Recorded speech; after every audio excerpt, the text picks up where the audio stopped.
The first one, the recipient called this morning and wasn't able to make it, but I'm still going to bring it up because it is timely. It's the National Diabetes Month.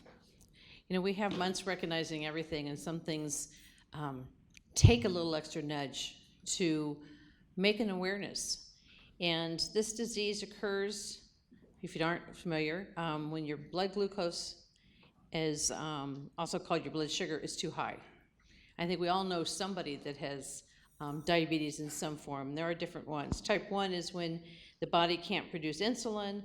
Usually that's early on and born with it. And type 2 is when it affects people at any age or background.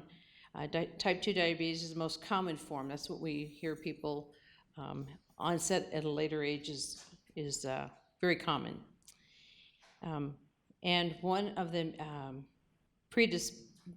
predispositions of type 2 is if you're overweight, older than 45, and your parent had type 2 diabetes. So this is one of those things that goes on from generation to generation, possibly. It's not inherited per se, but there are likenesses of it.